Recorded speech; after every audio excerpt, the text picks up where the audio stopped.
예수님께서 야이로의 딸, 회당장 야이로의 딸을 살리러 가시다가 12해 혈루증 앓던 여인을 만나서 고치고 가시죠. 그게 왜 거기에 그렇게 적혀 있는지 아세요? 여러분, 그 회당장 야이로의 딸 나이가 몇 살이었어요? 12살이었어요. 거기에 12해 혈루증 앓던 여인의 이야기가 왜 끼어 들어가 있을까요, 여러분?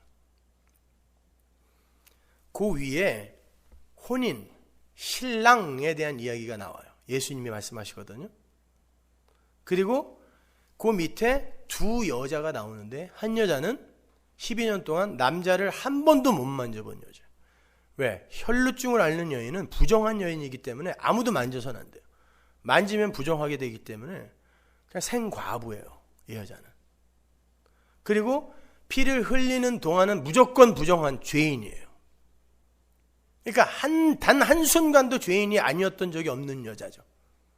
율법 아래에서 보면 그 여자가 12년 만에 처음으로 남자의 손을 잡아요. 그게 예수예요. 신랑이에요. 진짜 신랑.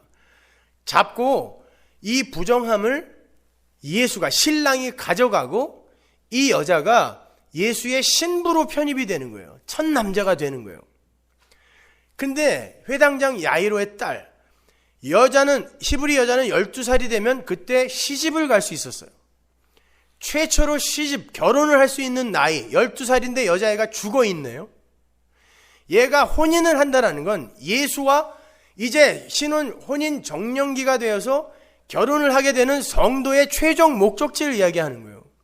그런데 보니까 죽은 자예요. 그 죽은 자가 신랑에 의해 살아나는 거예요. 뭐가 자격이 있어서가 아니에요. 이 죽은 자, 결혼을 하는 이 여자아이, 싱싱한 이 여자아이가 12년을 살았다고 하는데 뭐가 잘나서 여기까지 온 게 아니라 12의 혈루증 앓는 그 여인처럼 하루도 살아있는 적이 없었던 죄인이었다를 보여주는 거예요. 근데 신랑이 두 여자를 일으켜 세워서 신부로 맞아들이는 게 구원이란 말입니다. 그게 사는 거예요. 그걸 영생이라고 하는 거예요. 근데 이 이야기가 어디 붙어 있냐면, 예수님이 세리 마태를 구원하시고 제자로 부르시고 죄인들과 밥을 먹었어요. 그랬더니 유대인들이 와서, 서기관들 바리새인들이 와서 왜 금식하지 않고 밥 먹냐고 따지는 데에다가 붙여놓은 거예요, 이 에피소드가. 그러면서 예수님이 뭐라고 그러냐면, 야, 신랑이 와 있는데 왜 밥을 굶고 지랄이야. 신랑이 와 있는데, 혼인잔치에 신랑이 와 있는데 왜 밥을 굶고 지랄이냐. 그러면서 무슨 이야기를 하냐면, 낡은 옷에 생배 조각을 누가 대니? 찢어진다. 낡은 부대에 어떻게 새 포도주를 넣니? 찢어진다. 이게 무슨 얘기냐면, 여러분, 낡은 옷에 누가 새 생배를 대요. 거기서 낡다라는 건 너무 너덜너덜해서 못 입는 옷이 아니라, 옛날에는 합성수지가 없었기 때문에 빨고 빨아서 이제 줄지도 않고 늘지도 않는 상태를 낡은 옷이라 그래요. 고정화된 유대주의를 이야기해요. 율법주의. 그건 어떤 것도 수용할 수 없어요. 율법과 제사, 그 틀 안에서만 모든 걸 이해해야 돼. 이게 선악 구조거든요. 거기에 새 언약, 구원, 은혜의 언약, 새 생배가 들어가면 찢어지는 거예요. 이건 안 되는 거예요. 수용을 못 하는 거예요. 낡은 부대, 가죽 부대는 처음에는 너덜너덜하게 늘어나기도 하고 줄기도 하지만 이게 어느 정도가 되면 이게 딱 고정이 되거든요. 근데 새 포도주를 넣으면 이게 발효가 되어서 터져버린단 말이에요. 새 것을 수용 못하는 고정화된 율법주의, 유대주의를 이야기하는 거예요.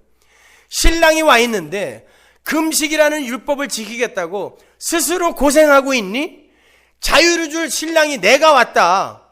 근데 여전히 나한테 금식, 율법을 들이대?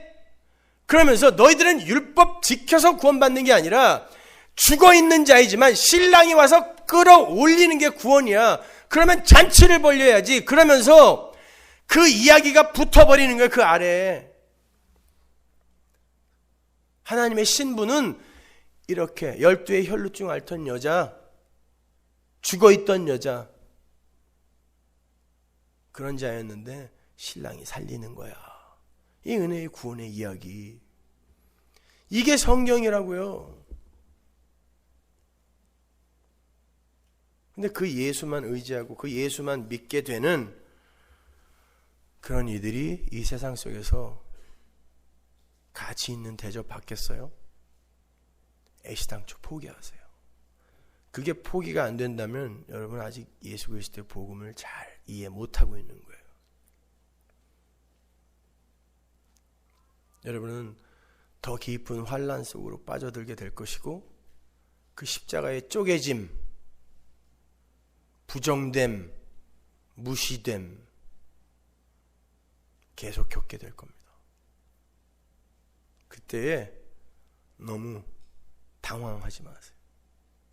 그게 여러분의 가는 길이 맞습니다.